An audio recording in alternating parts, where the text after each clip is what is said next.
Welcome back to Speak Up English Hub, your channel for building fluency through meaningful conversation. I'm Emma. And I'm Guto. Today we are diving into a powerful book about money, but not in the usual way. It's not about getting rich. It's about using what you have wisely. The book is Morgan Housel's The Art of Spending Money. Simple choices for a richer life. Exactly. We read a great review on Medium by Shamir KC that really sparked our interest. So today, we'll discuss the book's core ideas in a real-life context. This is perfect for practicing nuanced, high-level English, B2 to C2, around psychology, society, and personal values. Let's jump in. For me, the most striking idea was that spending money is an art, not a science. There's no universal formula. Housel argues that our spending decisions are less about logic and more about our psychology, identity, and past experiences. Absolutely. He introduces this brilliant phrase, all behavior makes sense with enough information. For example, why might someone who grew up in poverty later spend extravagantly on their child's education? It's about healing an emotional wound or proving their worth, something outsiders might not understand. This connects to a key distinction in the book: spending for utility versus spending for status. Utility versus status. That's crucial.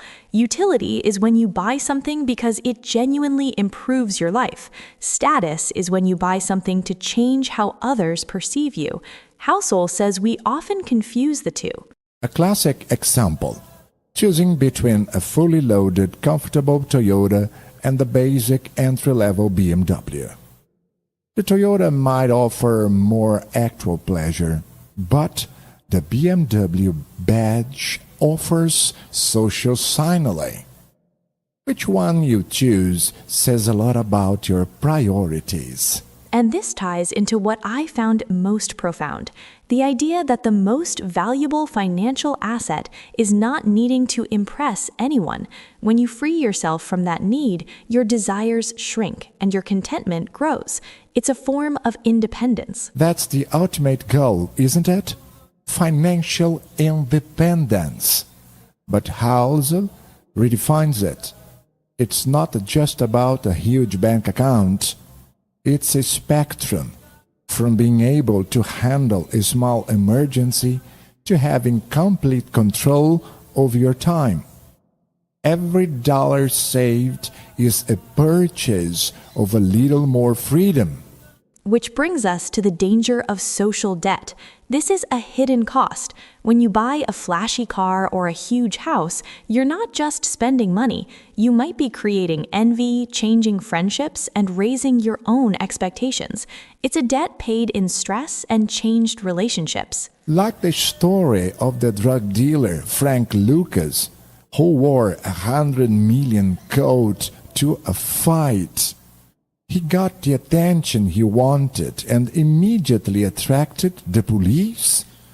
A dramatic example, but it shows how showing off can backfire. So how do we spend well? Housel suggests experimentation. Try different ways of spending on travel, food, hobbies, with a wide funnel and a tight filter. Try lots of things, but quickly abandon what doesn't bring you genuine joy, not what society says should bring you joy. And manage your expectations. Happiness is the gap between expectations and reality. Someone with little but who desires even less can be richer in satisfaction than a billionaire who always wants more. The book tells the story of a man who regained his sight at 40 and was brought to tears by the beauty of a boring office carpet. That story highlights contrast. The first sip of water when you're thirsty is paradise. But if you have everything all the time, you appreciate nothing. Sometimes living simply makes occasional luxuries more joyful. Finally, we have to talk about regret minimization. Housel says good financial advice isn't simply save for the future or live for today. It's minimize your future regret. Will you regret not taking that trip with your family, or will you regret not having that safety net later? You have to balance the compound interest of money with the compound interest of memories. And this is where English fluency connects. To discuss these concepts, you need vocabulary like psychological liability, hedonic treadmill, social signaling, intrinsic versus extrinsic motivation, and delayed gratification. These aren't just financial terms, they're life terms. So, let's practice. Let's pose a discussion questions to our viewers. Think of a recent purchase you made. Was it driven more by utility, your personal value, or its status, your social perception? What does that reveal about your own art of spending? Try to articulate your thoughts in the comments using some of the language we've discussed. It's a fantastic way to practice sophisticated, self-reflective English. And that's all for today. Remember, fluency isn't just about grammar, it's about expressing complex ideas about life, money, and happiness. And in the sequence, you will listen to a debate between two people to practice more fluency in English. See you. Thanks for joining us at Speak Up English Hub. Keep speaking up. Okay, so if I asked you to recommend a book on how to make money or, how to invest, you could probably list a dozen classics right off the top of your head. Oh, easily. Yeah. The whole library of literature on how to accumulate wealth is just massive. Exactly. But here's the paradox, the huge financial blind spot. What if I asked you to name the definitive guide on the philosophy of spending that money once you have it? Right. The actual art of using it. You'd probably get silence. It's so true. We've developed these incredibly sophisticated systems for saving, for investing, for compounding. But when it comes to the entire point of the exercise, which is using money to live a genuinely better life, most of us just kind of default to a vague intuition. An intuition that, frankly, often leads us completely astray. Mm-hmm. And that void is exactly why we're doing this deep dive today. We're breaking down Morgan Housel's work, The Art of Spending Money, Simple Choices for a Richer Life. And our mission here is to pull out the core actionable insights. This isn't a budget, it's a toolkit. A psychological toolkit. Exactly. We want you to walk away understanding the universal human forces, envy, fear, the desire for contentment that really dictate why you spend the way you do. And then how to consciously reshape that behavior so your money serves your life and not the other way around. Right. What I love about Housel's approach and why it's so good for any learner is that he grounds these big ideas in stories, in universal psychological concepts. It makes some very complex behavioral economics completely digestible. It does. Okay, let's unpack this. So Housel really starts from a place of personal clarity. Yeah. He had this moment where he realized that he had this highly refined investing philosophy, Sure. but absolutely no cohesive spending philosophy. The simple advice we all get, just spend money on things that make you happy, it's fatally flawed. Why flawed? It sounds so simple. Because it completely ignores the deep-seated psychological stuff that drives our desires in the first place. And when you zoom out, the book basically argues that people use money in one of two ways. And the failure, the trap, always lies in confusing the two. Okay, what are they? First, you can use money as a tool, to genuinely build a better life. That's the aspiration. And the second? The second is using it as a yardstick of status, constantly measuring yourself against other people. That's the trap. And that yardstick trap, he illustrates it with this brilliant story from when he worked as a valet in Los Angeles. Whoa, the armchair story. The armchair story. He overhears this very wealthy man on the phone talking about buying a $21,000 armchair. A $21,000 chair. And When the man notices the younger Housel just looking stunned, he doesn't justify it. He doesn't say it's comfortable or well made. No, what does he say? He just confesses. He says, I know it's crazy, but when you have money, this is what you're supposed to do. Supposed to do. That's the phrase that says it all. He wasn't buying a piece of furniture. He was buying conformity to a social identity that society told him he should have. The actual utility was gone. It was just a receipt for his social status. Yeah. Pure yardstick, not a tool. And that's where the real cost of this stuff hits you. Yeah. We all want respect, right? But we mistakenly chase it by buying flashy things. The nicer car, the bigger house. But the attention you get is so fleeting. And it's usually from strangers who care about your stuff, not about you. The character of the person who owns it doesn't even enter the equation. And this is how people, without even realizing it, start to accumulate what Housel calls social debt. Social debt. I love that term. It's a hidden liability. Your spending starts to influence what people think of you, but in ways you don't want. It breeds envy or resentment or just expectations from people that you now have to manage. And it has real-world, non-financial costs that can literally ruin your life. The most dramatic example he gives is the true story of the drug dealer Frank Lucas. Back in the 70s. Right. He built his whole empire by keeping a low profile, focusing on the financial goals, but his ego, this need for validation, it just got the better of him. He felt he had to show off. So at the 1971 Fight of the Century, he shows up in a floor-length $100,000 chinchilla coat. And he got the validation he craved. The press, the crowd, they all noticed him. He also got the attention of law enforcement. Instantly. That one act of pure social debt made them realize this supposedly unknown guy was living like a king.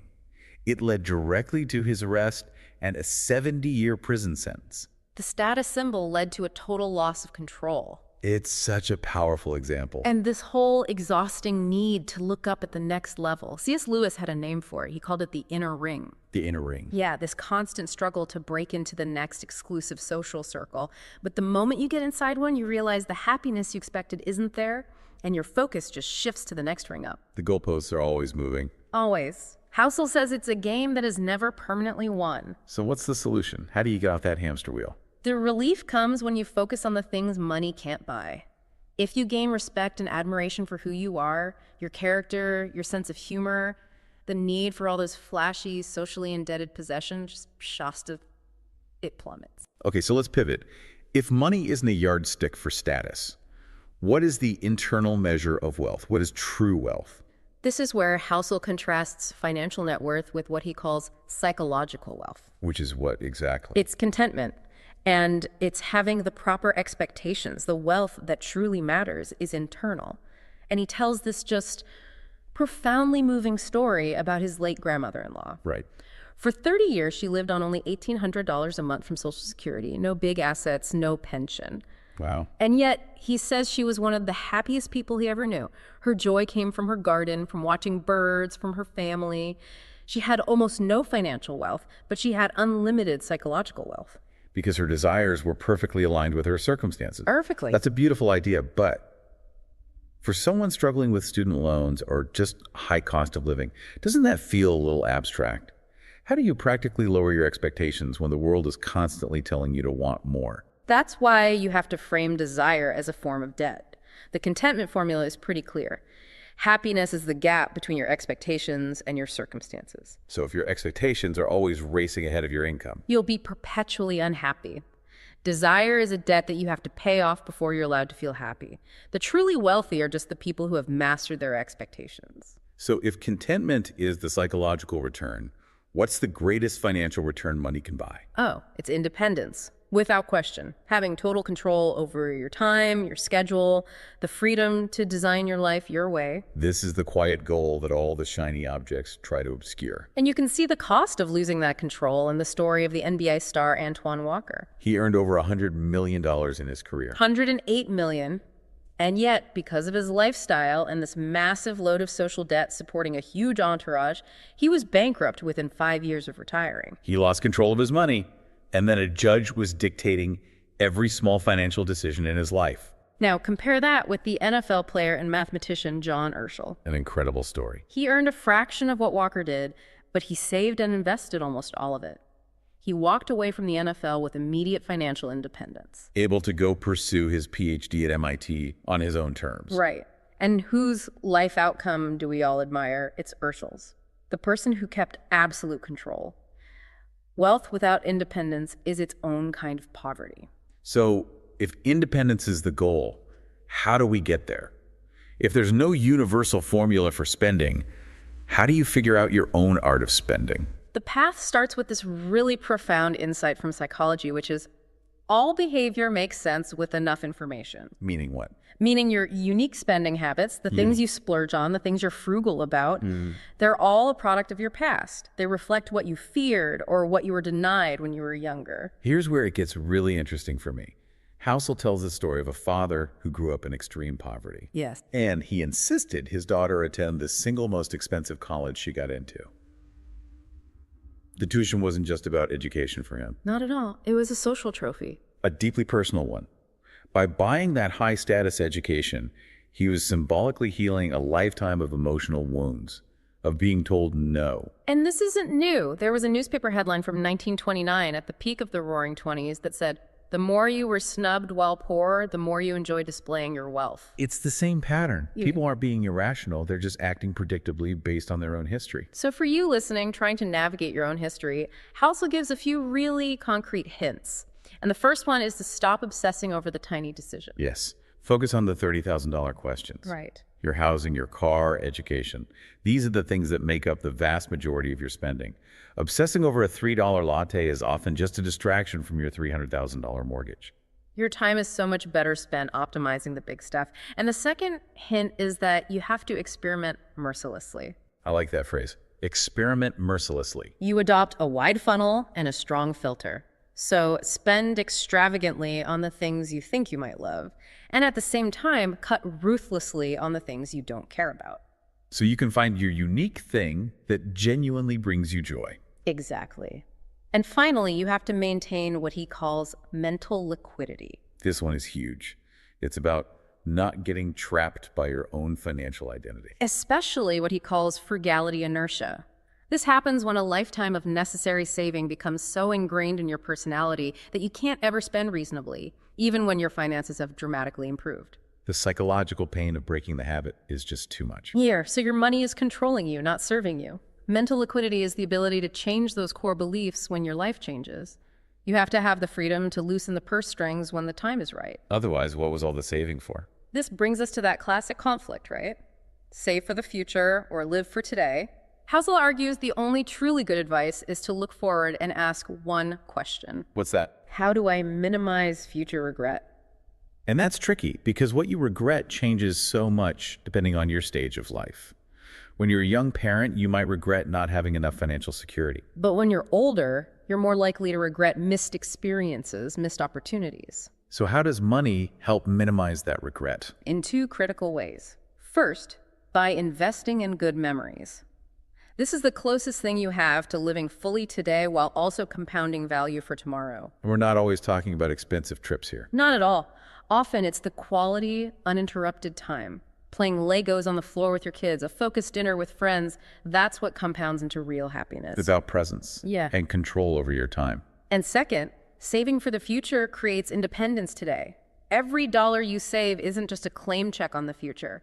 It provides a real non-negotiable asset right now. And that asset is freedom. Freedom. Saving isn't sacrifice. It's buying freedom from future uncertainty, which is an incredibly powerful psychological tool. So in the end, this book is really a masterclass in financial introspection. It is. It proves that money is a tool to leverage who you already are and what you deeply value. But it should never, ever be used to define who you are. And if you need a final check on your own priorities, just try the reverse obituary test.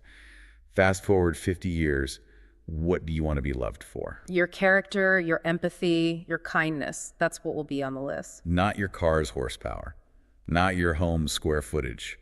Warren Buffett, one of the richest men alive, says he measures his success by how many of the people you want to have love you actually do love you. And love can't be bought. It can only be earned by being lovable. So we'll leave you with a challenge. If you know what truly makes you happy, independence, relationships, contentment, are you actively using your money as a tool to get more of that? Or are you letting others' expectations, that relentless, unwinnable status game, dictate your spending and control your life? Because remember that one critical insight: all behavior makes sense with enough information.